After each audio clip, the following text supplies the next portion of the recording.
Assalamualaikum warahmatullahi wabarakatuh. Alhamdulillah wassalatu wassalamu ala Rasulillah wa ala alihi wa sahbihi wa man tabi'ahum bi ihsanin ila yaumiddin amma ba'd. Hadirin a'azzani Allah wa iyyakum. Marilah kita bersyukur kepada Allah Subhanahu wa taala yang telah melimpahkan nikmat-Nya yang banyak kepada kita. Salawat serta salam juga semoga terlimpahkan kepada Nabi Muhammad sallallahu alaihi wasallam yang dengan sunnahnya kita dapat memahami agama ini dengan benar, dan semoga Allah memberikan taufik kepada kita agar kita senantiasa semangat dan istiqomah di dalam mengikuti sunnah Nabi sallallahu alaihi wasallam, dan semoga dengannya kita digolongkan sebagai ahli sunnah wal jamaah. Hadirin a'azzani Allah wa iyyakum. Alhamdulillah kita sudah menyelesaikan surat An-Naba, dan insya Allah pada kesempatan kali ini kita akan membahas surat baru, yaitu surat An-Nazi'at. Di mana surat An-Nazi'at? Kenapa kemudian dinamakan surat tersebut surat An-Nazi'at? Karena Allah Subhanahu wa taala bersumpah dengan An-Nazi'at, yaitu malakul maut yang bertugas untuk mencabut ruhnya orang-orang kafir.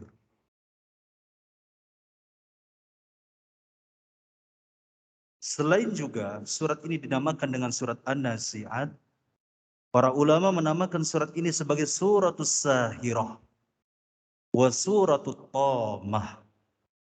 Tentu ya, kalimat-kalimat tersebut terdapat dalam suratnya.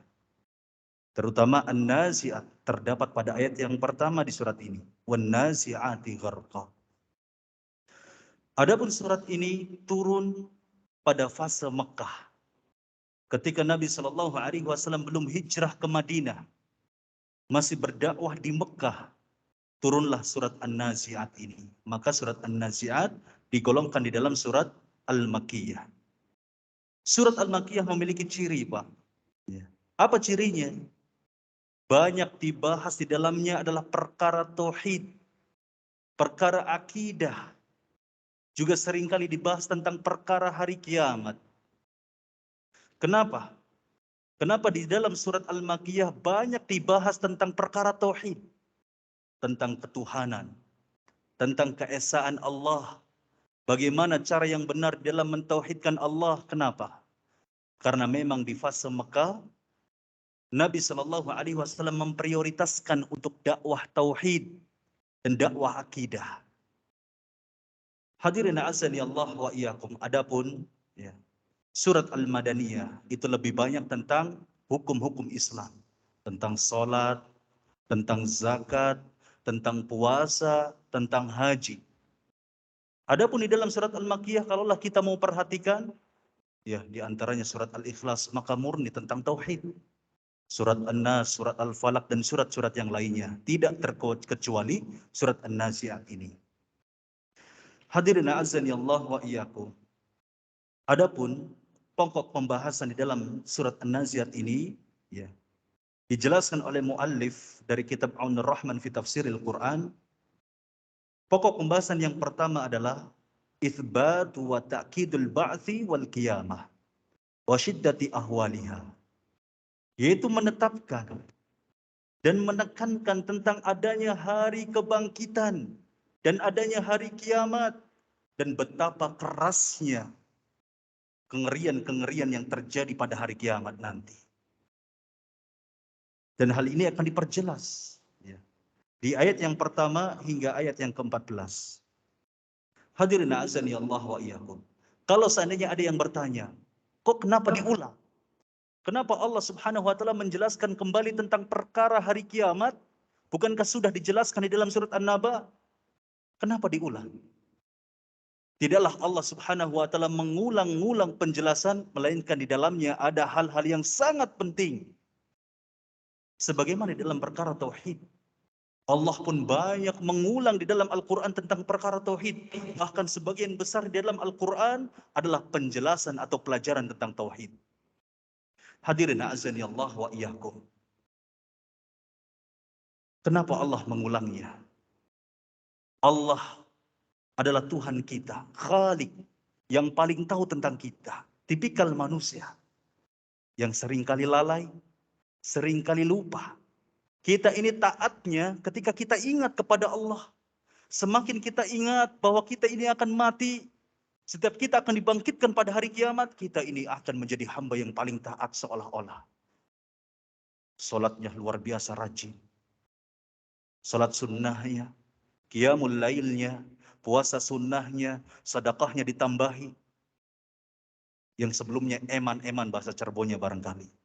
Ketika lupa. Nah, giliran ingat bahwa kita ini akan mati, kita ini akan bangkit, dibangkitkan pada hari kiamat, ketaatan kita bertambah. Nah, giliran lupa, kita menjadi pendosa. Ya, senang dengan kemaksiatan. Sehingga di antara faidah, kenapa Allah mengulang-ulang tentang hari kiamat di surat-surat berikutnya adalah agar senantiasa kita ini ingat bahwa kita ini akan mati, bahwa kita ini akan dibangkitkan pada hari kiamat, sehingga termotivasi dalam diri kita untuk selalu istiqomah dan menambah ketaatan terus. Dan agar kita berhati-hati, lisan kita, mata kita, telinga kita, hati kita, tangan kita, agar tidak menzalimi diri sendiri ataupun orang lain. Karena kita akan sadar ketika kita ingat bahwa kita ini akan mati dan dibangkitkan pada hari kiamat, bahwa apa yang kita ucapkan, apa yang kita lakukan, semuanya akan dipertanggungjawabkan di akhirat. Kalau kita ingat, Pak. Sehingga Allah Subhanahu wa taala seringkali mengingatkan tentang perkara penting ini di dalam Al-Quran. Khususnya di dalam surat Al-Makkiyah. Sebagaimana terdapat di dalam surat An-Naba. Padahal kita sudah membahas sebelumnya. Hampir secara detail kita bahas.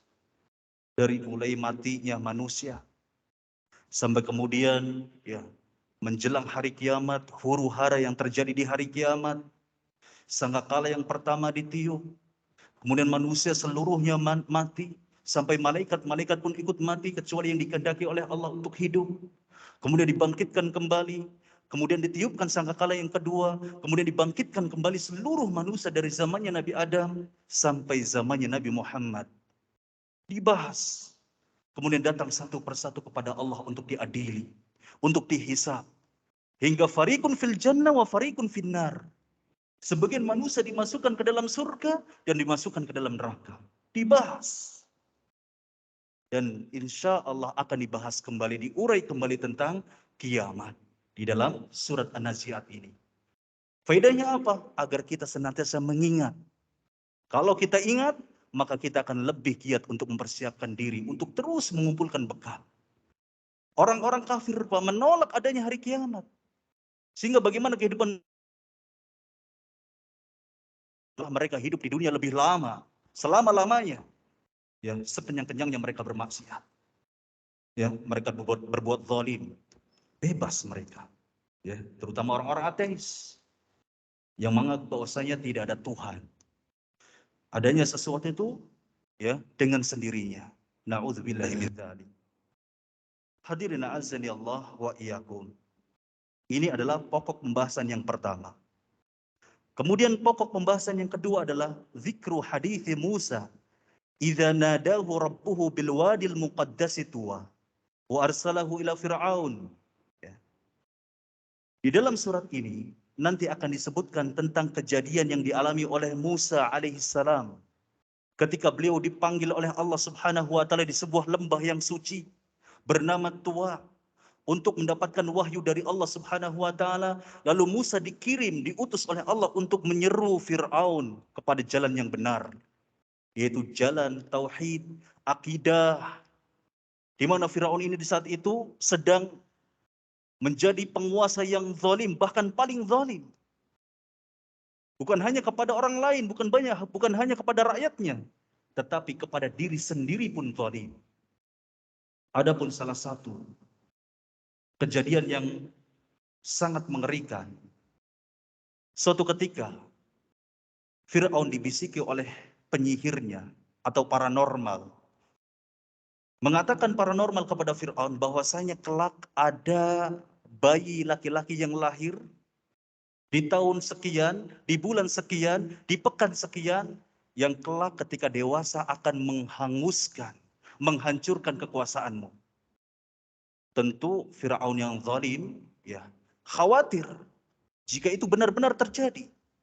Sehingga dikirimlah orang-orang kepercayaannya untuk masuk ke kampung-kampung untuk mensensus, Pak. Siapa ibu-ibu yang mengandung, ya, dan diperkirakan akan lahir pada waktu-waktu tertentu yang ditentukan oleh paranormal, maka akan dibunuh bayinya jika itu laki-laki. Di Mesir waktu itu, Pak. Entah kira-kira berapa ribu bayi yang dibunuh oleh Fir'aun. Akan tetapi ibunya Musa mendapatkan ilham dari Allah. Di mana Musa ketika lahir langsung dihanyutkan ke sungai. Alhamdulillah ditemukan oleh Asiyah, ya, istri Fir'aun. Ya. Fir'aun yang mendapati bahwasanya istrinya mendapati bayi kecil, laki-laki, ya dilema. Dilema, Pak. Kata paranormal, ya, akan ada laki-laki yang merebut kekuasaannya, menghanguskan kekuasaannya, dan ia ingin membunuh Musa sebetulnya. Tetapi rupanya Fir'aun ini suami takut istri, Pak. Ya, kenapa? Karena Asiyah melarang, ya, untuk membunuh Musa. Nggak boleh. Asiyah nggak mau kalau Musa ini dibunuh.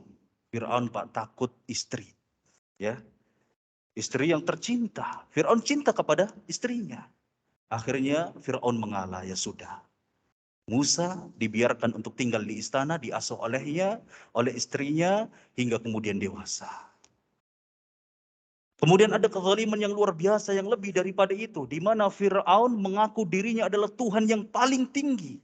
Banyak, Pak, orang-orang yang mengaku dirinya Tuhan, banyak. Tetapi hanya Fir'aun yang mengaku bahwasanya dirinya adalah Tuhan yang paling tinggi. Sehingga diabadikan di dalam Al-Quranul Karim. Apa kata Fir'aun? Qala ana rabbukumul a'la. Ia berkata bahwasanya aku adalah Rabb kalian yang paling tinggi.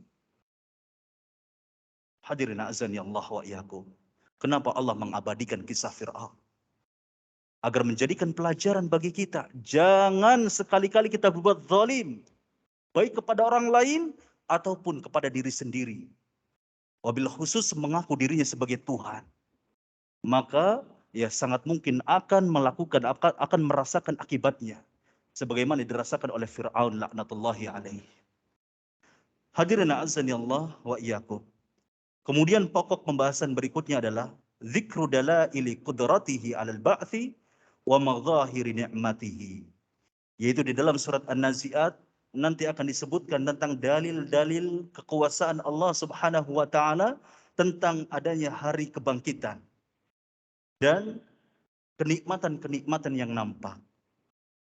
Akan dijelaskan di dalam surat yang ke-27 hingga surat ayat yang ke-27 hingga ayat yang ke-33. Kemudian pokok pembahasan yang lainnya adalah tadzakkurul insani sa'yahu fi dzalikal yaumil azim. Manusia akan diingatkan, akan mengingat tentang amalan-amalan yang dahulu dia lakukan di dunia. Baik amalan kebaikannya ataupun amalan keburukannya, ia akan melihatnya secara detail. Kebaikan yang ia lakukan ataupun keburukan yang ia lakukan. Ya, nggak bisa kemudian kita dustakan. Kita nggak mengakui bahwasanya dulu kita pernah mencuri, nggak bisa kita tidak mengakui. Semuanya akan jelas, Pak. Akan ditampakkan oleh Allah Subhanahu wa taala. Kemudian pokok pembahasan yang lainnya adalah tentang pertanyaan manusia kepada Nabi Shallallahu alaihi wasallam tentang hari kiamat dan penjelasan bahwasanya ilmu tentang hari kiamat adalah yang tahu hanyalah Allah Subhanahu wa taala. Hadirin azani Allah wa iyyakum. sebelum kita masuk atau memulai pembahasan satu demi satu ayat yang akan kita bahas, maka ada baiknya barangkali ada yang berkenan untuk membacakan ya paragraf pertama yang terdiri dari ayat yang pertama sampai ayat yang ke-14 untuk dibacakan. Silahkan barangkali ada hadirin yang mau berkenan untuk membacakan.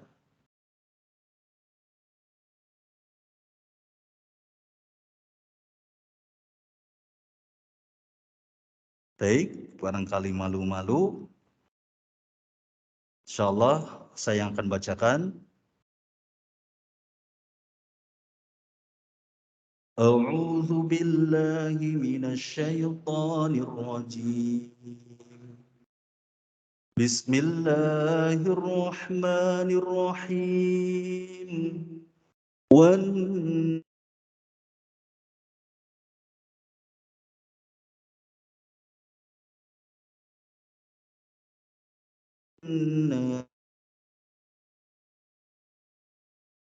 nazi'ati gharqa.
Dengan malakul maut yang bertugas untuk mencabut nyawa orang-orang kafir.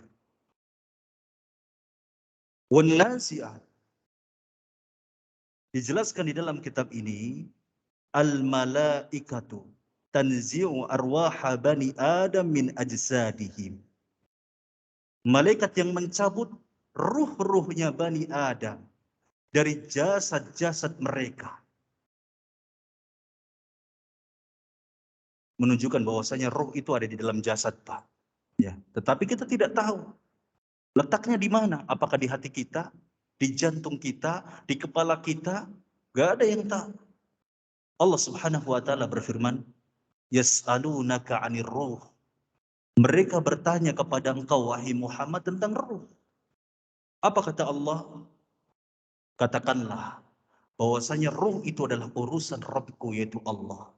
Tidak ada yang tahu tepatnya di mana. Hadirin azani Allah wa iyyakum. Maka Allah Subhanahu wa taala menugaskan salah satu malaikat, ya, salah satu jenis malaikat, yaitu malakul maut, untuk mencabut nyawa seluruh manusia. Allah Ta'ala berfirman di ayat lain, hatta idza jaa ahadakumul maut tawaffathu rusuluna wa hum la yufarritun. Ketika maut mendatangi kalian, kemudian rasul-rasul kami, utusan-utusan kami, yaitu para malaikat pencabut nyawa, mewafatkannya. Wahum la yufarritun, dan mereka para malaikat maut ini tidak lalai dalam melakukan tugasnya, Pak. Ketika Allah Subhanahu wa taala menetapkan bahwa si fulan mati pada tahun ini, pada bulan ini, pada pekan ini, pada jam ini, pada detik ini, dan di tempat ini, ya sudah. Para malaikat maut ini akan menyelesaikan tugasnya dengan baik, dengan tepat. Karena memang para malaikat ini memiliki sifat yang Allah anugerahkan kepada mereka. Mereka la ya'sunallaha ma amarahum. Mereka tidak akan membangkang perintah Allah, membangkang atas perintah Allah, dan mereka melakukan apa yang Allah perintahkan kepada mereka. Tidak ada lalainya, Pak. Ya, tidak ada lupanya. Berbeda dengan manusia. Lalai, lupa, belum lagi taswif. Nantilah, nantilah, nanti. Menyesalnya nanti di belakang. Bayangkan kalau seandainya Allah menugaskan kita untuk mencabut nyawa manusia yang memiliki punya sifat lalai lupa. Padahal Allah memerintahkan untuk mencabut nyawa si fulan hari Senin. Kira-kira bagaimana Pak? Mungkin nggak hari Senin dicabut. Bisa jadi hari sepekan kemudian baru dicabut. Ya, berbeda dengan malaikat. Ya, tepat waktu. Ya. Hadirin azani Allah wa iyyakum.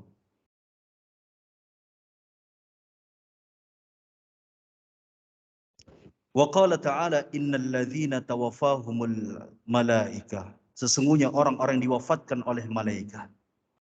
Adapun malaikat pencabut nyawa, tentu berbeda Pak prosesnya ketika mencabut nyawa orang-orang kafir dengan mencabut nyawa orang-orang yang beriman.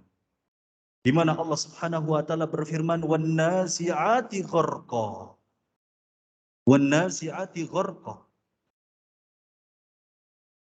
Gharqa artinya sebagaimana dijelaskan oleh Ibnu Hajar Al-Asqalani, ighraqun nazi' fil qausi an yamudda ghayatal maddi. Artinya apa? Bahwasanya orang yang menarik ya panah ya, dengan keras sekeras-kerasnya, maka para malaikat pencabut nyawa yang mencabut nyawa orang-orang kafir, maka akan mencabut nyawa orang-orang kafir dengan sangat keras, Pak. Mengerikan. Ya. Sangat mengerikan.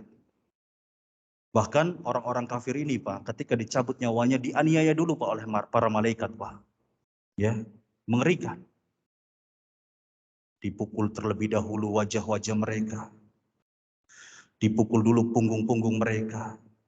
Sebagaimana dikatakan oleh Allah Ta'ala, difirmankan oleh Allah Ta'ala di dalam Al-Quran, walau tara idza yatawaffal ladzina kafaru al-malaikatu yadribuna wujuhahum wa adbarahum fadzuqu adzabal hariq.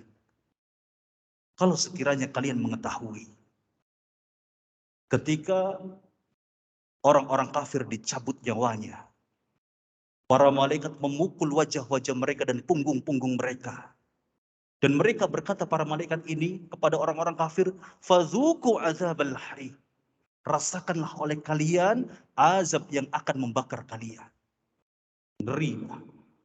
Ini peringatan, tenang saja, saya kan orang mukmin. Tak banyak Pak.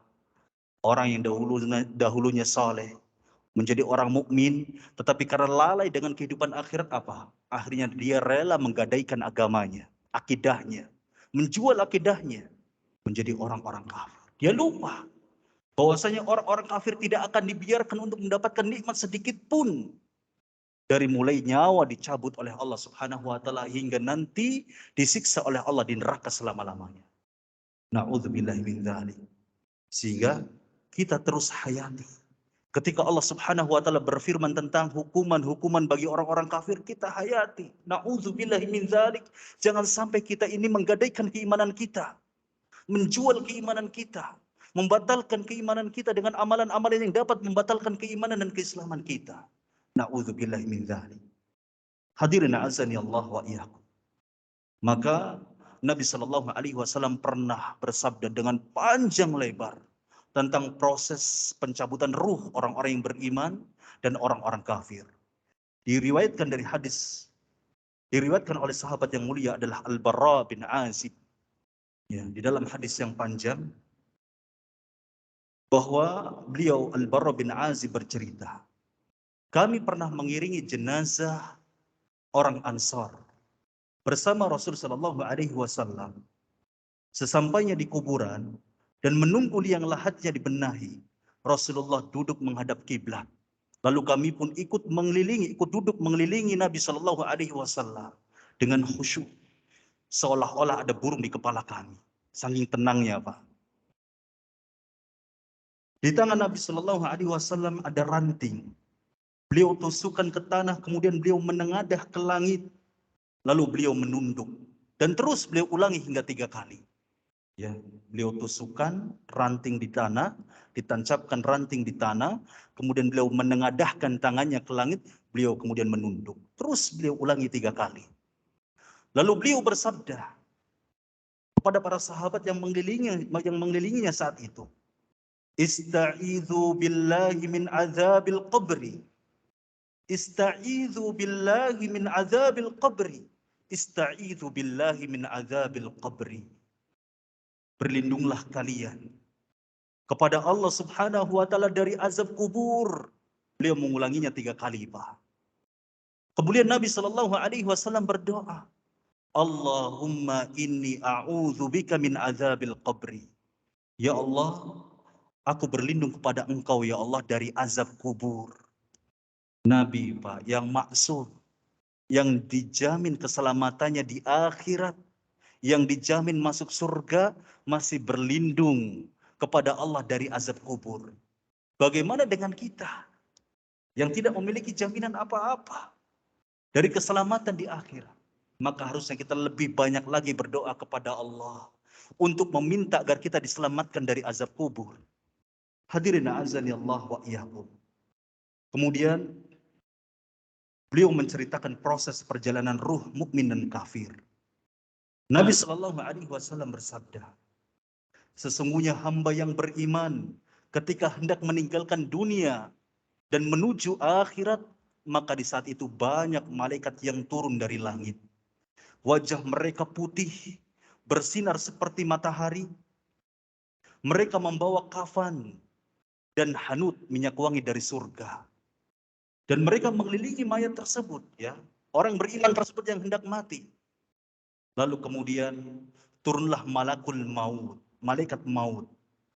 Kemudian berkata kepada orang yang beriman ini, wahai jiwa yang baik, keluarlah menuju ampunan Allah dan ridhonya.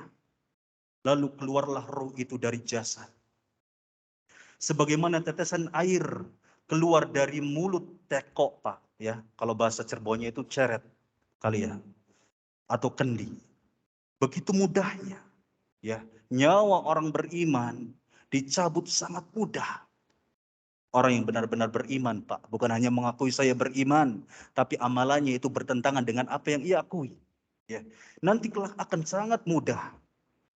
Kemudian setelah keluar dan langsung dipegang malaikat maut, lalu para malaikat yang lain tidak meninggalkan walaupun sekejap. Dan mereka langsung mengambilnya dari malaikat maut. Mereka memberinya kafan dan hanut itu. Keluarlah ruh itu dengan sangat wangi, seperti bau parfum paling wangi yang pernah ada di bumi. Luar biasa, Pak. Allahu Akbar. Allah memuliakan orang-orang yang beriman. Setelah ruh mereka dicabut, lalu Allah Subhanahu wa taala melalui para malaikat memberikan minyak wangi yang sangat wangi, yang tidak ada ya rasa wangi itu di dunia, Pak. Allahu Akbar. Para malaikat ini pun naik membawa ruh itu. Setiap kali ketemu dengan malaikat yang lain, lalu malaikat yang lain bertanya, ruh siapakah yang baik ini? Mereka menjawab, Fulan bin Fulan, dengan nama terbaik yang pernah dia gunakan di dunia. Ini dalil, Pak, untuk menentang ya penyimpangan-penyimpangan yang terjadi pada saat ini. Apa penyimpangan tersebut? Mengatakan bahwasanya manusia itu memiliki isim ruh. Ya, bahwasanya ruh manusia itu memiliki nama. Kita nih, Pak, di dunia, di jasad kita ini punya nama yang diberikan oleh orang tua kita. Ya. Tapi nanti di akhirat punya ruh kita ini punya nama sendiri. Ada, Pak, yang mengatakan seperti itu. Ya. Maka itu adalah sebuah penyimpangan yang nyata. Gak ada dalilnya. Ya.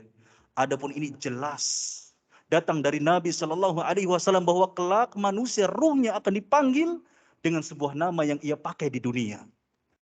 Ketika di dunia memakai nama Muhammad, ya ruhnya bernama Muhammad. Ketika di dunia memakai nama Abdullah, ya sudah ruhnya berarti bernama Abdullah. Tidak mungkin berbeda antara nama ya jasadnya kemudian nama ruhnya berbeda, nggak mungkin. Dalilnya apa? Ini dalilnya. Justru kita akan meminta dalil bagi mereka yang mengatakan bahwasanya ada isim ruh. Itu adalah kebohongan yang nyata. Ini perkara yang gaib, Pak. Gak boleh kemudian kita asal dalam berbicara atau menetapkan hukum di dalam perkara yang gaib. Hadirin azani Allah wa iyyakum. Kemudian hingga sampai di langit dunia. Mereka minta agar pintu langit dibukakan. Jadi para malaikat yang menghantar ya ruh orang yang beriman ini meminta agar langit itu membukakan pintunya. Langit di pintu di dunia itu dibukakan pintunya. Mereka naik menuju langit berikutnya. Lalu dibukakan, mereka naik menuju langit berikutnya. Dan diikuti para malaikat langit dunia.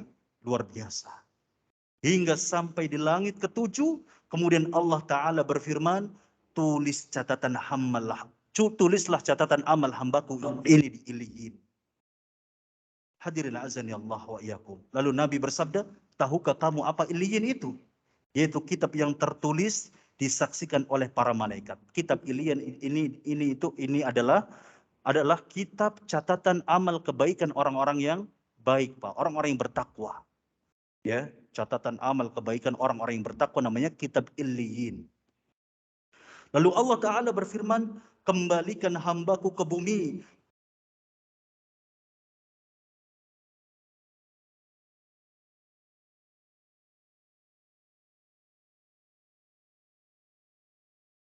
Karena dari bumi takkan mereka. Ke bumi aku kembalikan mereka. Dan dari bumi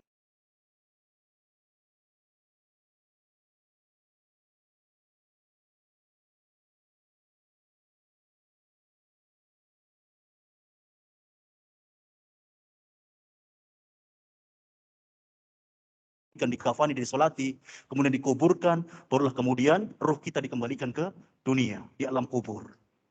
Hadirin azani Allah wa iyyakum. Nah, ketika ruh itu sudah bersatu dengan jasad di alam kubur, kemudian datanglah dua malaikat yang keras gertakannya, yaitu malaikat Munkar dan Nakir. Lalu mereka menggertaknya dan mendudukkan si mayit. Mereka bertanya, siapa Robmu?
Pertanyaan malaikat, siapa Robmu? Apa agamamu? Siapa nabimu?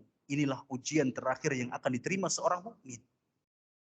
Allah memberikan keteguhan bagi orang yang beriman, Pak, dengan sebenar-benarnya keimanan. Jadi orang yang benar-benar beriman kepada Allah, maka akan mampu lisannya untuk menjawab pertanyaan dari malaikat. Sebagaimana disebutkan di dalam Al-Quranul Karim, yuthabbitullahu alladhina amanu bilqawli thabit fil hayati dunya wa fil akhirah. Allah akan meneguhkan orang-orang yang beriman dengan perkataan yang tetap, dengan perkataan yang teguh di dalam kehidupan dunia dan nanti di dalam kehidupan akhirat. Hadirin azani Allah wa iyyakum. Semoga kita menjadi orang-orang yang benar-benar beriman kepada Allah Subhanahu wa taala. Sehingga dia bisa menjawab, Rabbku Allah, agamaku Islam, Nabiku Muhammad sallallahu alaihi wasallam. Lalu ketika orang beriman ini sudah menjawab pertanyaan yang datang dari malaikat, tiba-tiba ada suara dari atas, hambaku benar, bentangkan untuknya surga, beri pakaian surga, bukakan pintu surga untuknya. Dia pun mendapatkan angin surga dan wanginya surga. Dan kuburannya diluaskan sejauh mata memandang. Orang yang beriman, maka kuburnya akan diluaskan, Pak. Ya, berbeda dengan kuburan orang-orang kafir. Akan dihimpit sampai tulang belulangnya hancur. Na'udzubillahi min dzalik. Kemudian datanglah orang yang wajahnya sangat bagus. Ya, pakaiannya bagus, baunya wangi. Dia mengatakan kabar gembira dengan sesuatu yang menyenangkanmu. Kabar gembira dengan ridho Allah dan surga dan penuh kenikmatan abadi. Inilah hari yang dulu kamu dijanjikan. Ya, kita ini Pak sudah dapat janjinya, Pak. Ya, seringkali kita dengar di dalam Al-Quran ataupun hadis yang pada intinya orang-orang yang beriman, orang-orang yang bertakwa akan mendapatkan nikmat dan dijauhkan dari azab semenjak di alam kuburnya hingga kemudian masuk surga. Ya. Dan ini benar-benar terjadi, Pak. Ya. Tidak main-main janji Allah, pasti akan menepati janjinya. Hanya saja kita lagi-lagi manusia yang seringkali lalai dan lupa, bahkan ada yang pura-pura lupa, yang pura-pura tidak tahu terhadap ancaman ataupun janji-janji Allah Subhanahu wa taala di dalam Al-Qur'an ataupun hadis Nabi sallallahu alaihi wasallam. Sehingga ia asik dengan kehidupannya, melakukan kemaksiatan, ya, lalai terhadap ketaatan kepada Allah Subhanahu wa taala. Kemudian dia pun melanjutkan perkataannya kepada orang yang beriman ini. Kabar gembira, ini bukan malaikat, Pak, ya. Yang mengatakan demikian bukan malaikat, tetapi amal solehnya. Dia berkata demikian, kabar gembira dengan ridho Allah dan surga dan penuh kenikmatan abadi. Inilah hari yang dahulu kami janjikan. Si mayit dengan keheranan bertanya, semoga Allah juga memberi kabar gembira untuk Anda. Siapa Anda? Wajah Anda mendatangkan kebaikan. Orang yang berwajah bagus ini menjawab, saya amal solehmu. Maka amalan soleh kita apa? Sedekah kita, puasa kita kelak akan berwujud menjadi seseorang dan akan menemani di alam kubur kita. Ya, tidak kesepian. Kemudian dibukakan untuknya pintu surga dan pintu neraka. Ketika melihat ke neraka, disampaikan kepadanya, itulah tempatmu jika kamu bermaksiat kepada Allah. Dan Allah gantikan kamu dengan tempat yang itu. Kemudian si mayit menoleh ke arah surga. Melihat janji surga, si mayit berdoa, wahai Rabbku, segerakanlah hari kiamat. Karena dia tahu, ketika terjadi hari kiamat, dia akan semakin dekat terhadap surga. Ya, hadirin azani Allah wa iyyakum. Apa yang dikatakan orang beriman ini? Agar aku bisa berjumpa kembali kepada keluarga dan hartaku. Lalu disampaikan kepadanya, tenanglah. Sementara hamba yang kafir. Lalu Nabi SAW melanjutkan sabdanya. Sementara hamba yang kafir, ketika hendak meninggalkan dunia dan menuju akhirat, maka turunlah para malaikat yang sangat hitam wajahnya, sangat keras perangainya. Banyak malaikat yang turun dengan perangai seperti itu, membawa kain kafan dari api neraka. Lalu mereka turun mengintari orang yang beriman ini. Ya. Lalu turunlah malakul maut di sisi kepalanya. Dan dia berkata, wahai jiwa yang busuk, keluarlah menuju murka Allah. Ruhnya ketakutan, Pak. Dan terpancar, ya, dan terpencar ke seluruh ujung tubuhnya. Jadi terpencar, Pak, ya. Ruhnya itu ketika diminta oleh malakul maut untuk keluar, maka saking takutnya ruhnya itu terpencar ke seluruh tubuhnya. Tetapi Allah Subhanahu wa taala Maha Kuasa atas segalanya. Sehingga malakul maut ini mampu untuk mencabut, ya, nyawa dari orang kafir ini, ya, dengan sekuat-kuatnya, ya, dengan sekeras-kerasnya, dengan sekencang-kencangnya, seperti gancu, tahu gancu, Pak, ya. Kalau barangkali tukang panggul di di pelabuhan itu biasanya dia punya gancu, ya, untuk menarik barang-barangnya, ya. Gancunya itu ada kaitnya seperti ini, Pak.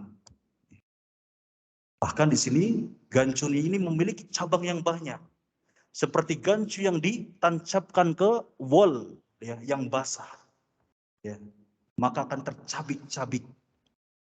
Ya, inilah, ya, Maka kurang lebih seperti inilah malaikat maut ketika mencabut ruhnya orang-orang kafir. Sehingga membuat putus pembuluh darah dan ruang tulang. Dan langsung dipegang malaikat maut. Para malaikat yang lain tidak meninggalkan walaupun sekejap. Dan mereka langsung mengambilnya dari malaikat maut. Kemudian diberi masuh, yaitu kain yang mereka bawa dari neraka. Ruh ini keluar dengan membawa bau yang sangat busuk. Seperti busuknya bau bangkai yang pernah ada di muka bumi. Mereka pun naik membawa ruh ini. Setiap kali mereka melewati malaikat, malaikat itu pun bertanya, ruh siapa yang buruk ini? Mereka menjawab, Fulan bin Fulan, dengan nama yang paling buruk yang pernah dia gunakan ketika di dunia. Hingga mereka sampai di langit dunia. Kemudian mereka minta dibukakan namun tidak dibukakan. Ketika itu Rasulullah SAW membaca firman Allah, La tufattahu lahum abwabus sama, wa la yadkhuluna al-jannata hatta yalijal jamalu fi sammil khiyam. Orang yang mendustakan ayat-ayat kami dan menyombongkan dirinya terhadapnya, tidak akan dibukakan bagi mereka pintu-pintu langit dan tidak pula mereka masuk surga hingga unta masuk ke lubang jarum. Gak mungkin. Orang-orang kafir nggak mungkin masuk surga. Ya, saya sering kali bertemu dengan orang yang bingung. Ya, dia menganggap bahwasanya orang kafir itu nggak masuk neraka karena kebaikannya banyak. Ya, nggak seperti itu, Pak. Ya, ini perkara akidah. Orang kafir nggak ada yang masuk ke dalam surga. Seberapapun besar kebaikan yang dia lakukan, pasti dia akan masuk ke dalam neraka. Hadirin azani Allah wa iyyakum. Panjang, ya, hadisnya sangat panjang. Kemudian Allah berfirman, tulislah catatan amal hambaku di sijin, di bumi yang paling dasar. Kemudian dikatakan, kembalikan hambaku ke bumi, karena aku telah menjanjikan bahwa dari bumi aku ciptakan mereka. Ke bumi aku kembalikan mereka, dan dari bumi aku bangkitkan mereka untuk kedua kalinya. Kemudian ruhnya dilempar hingga jatuh di jasadnya. Dijatuhkan gak tanggung-tanggung, Pak. Dari langit ketujuh dijatuhkan sampai ke bumi. Di alam kuburnya. Kemudian Rasulullah SAW membaca firman Allah, "Wa man yusyrik billahi faka'annama kharra minas sama'i fatahtafhu tayru aw tahwi bihi rihu fi makanin sahikin." Barang siapa mempersekutukan sesuatu dengan Allah, maka adalah ia seolah-olah jatuh dari langit lalu disambar oleh burung atau diterbangkan angin ke tempat yang jauh. Kemudian ruhnya dikembalikan ke jasadnya. Sehingga dia dengar suara sandal orang mengiringi jenazahnya. Ketika pulang meninggalkan kuburan. Kemudian datanglah dua malaikat itu, malaikat Munkar dan Nakir. Kedua malaikat ini menggertak dengan keras. Mereka pun menggertak si mayit dan mendudukannya. Mereka bertanya, siapa Rabbmu? Kalau orang beriman tadi menjawab dengan tegas, Allah. Maka orang kafir ini tidak mampu menjawab. Apa kata orang kafir ini? Saya tidak tahu. Ya, mungkin sambil menangis, mungkin sambil berteriak, sambil gemetar. Tetapi orang kafir ini jelas tidak tahu ketika diminta untuk menjawab siapa Tuhanmu, siapa Rabbmu. Padahal bisa jadi ketika di dunia mereka tahu bahwasanya Tuhannya adalah Allah. Ya, tetapi giliran di akhirat maka dia tidak tahu bila. Kemudian ketika ditanya apa agamamu, lagi-lagi menjawab, saya tidak tahu. Ringan. Ya. Dan kemudian ketika ditanya, siapa seseorang yang diutus di tengah-tengah kalian? Lagi-lagi menjawab, saya tidak tahu. Kemudian malaikat itu menggertaknya. Kamu tidak tahu dan tidak mau tahu.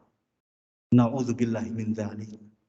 Lalu disebutkan, ya, diseru dari langit, ya, ada suara seruan, ya. Tiba-tiba ada suara dari atas, hambaku dusta, bentangkan untuknya neraka, bukakan pintu neraka untuknya. Dia pun mendapatkan panasnya neraka dan racun neraka. Kuburnya disempitkan hingga tulang-tulangnya berserakan. Lalu datanglah orang-orang wajahnya sangat buruk, berbaju jelek, baunya seperti bangkai. Dia mengatakan kabar buruk untukmu. Inilah hari di mana dulu kau dijanjikan. Si mayit kafir pun menjawab, kabar buruk juga untukmu. Siapa kamu? Wajahmu mendatangkan keburukan. Orang ini menjawab, saya amalmu. Amalan kita yang dulu barangkali kita pernah mencuri, pernah ghibah, pernah berdusta, pernah zalim kepada orang lain, kelak akan menjadi teman kita, Pak. Na'udzubillahi min dzalik. Semoga Allah mengampuni dosa-dosa kita. Kemudian ya orang kafir ini diserahkan kepada makhluk yang buta, ya, tuli dan bisu. Dia membawa pukulan yang besar. Andaikan dipukulkan ke gunung, niscaya akan jadi debu. Kemudian benda itu dipukulkan ke mayit kafir dan dia menjadi debu. Lalu Allah kembalikan seperti semula dan dia pun memukulnya lagi. Dia berteriak sangat keras, menjerit sambil menangis yang suaranya bisa didengar oleh seluruh makhluk kecuali jin dan manusia. Lalu dibukakan untuknya neraka dan disampaikan tempatnya di neraka. Dia pun memohon, ya Rabb, jangan engkau tegakkan hari kiamat. Karena dia tahu ketika kiamat terjadi, maka semakin dekat azab yang jauh lebih pedih ketika dia dikubur dibandingkan azab yang dia rasakan ketika dia dikubur, yaitu azab neraka. Hadirin azan Allah wa iyyakum. Semoga Allah Subhanahu wa taala menjadikan kita orang-orang yang beriman. Karena memang setiap manusia ini pasti akan mati, Pak. Ya. Ini benar. Ya. Bukan sebatas dongeng ke belakang. Ya. Dibuktikan banyak orang-orang sekitar kita sudah mati. Dan lebih mengerikannya lagi, ya, bahwasanya kematian, di dalam kematian itu ada sakaratul maut. Nabi Shallallahu Alaihi Wasallam pernah menyuci kedua tangannya di dalam bejana yang terbuat dari kulit. Lalu beliau membasuh atau mengusap wajahnya dan mengucapkan la ilaha illallah. Di setiap kematian pastilah ada sakarat. Hadirin azan Allah wa iyyakum. Mungkin ini yang dapat kami sampaikan. Mohon maaf barangkali ada kesalahan atau kekurangan. Mari kita tutup dengan doa kafaratul majlis. Subhanakallahumma wa bihamdik, asyhadu an la ilaha illa anta astaghfiruka wa atubu ilaik. Wassallallahu ala nabiyyina Muhammad. Wassalamualaikum warahmatullahi wabarakatuh.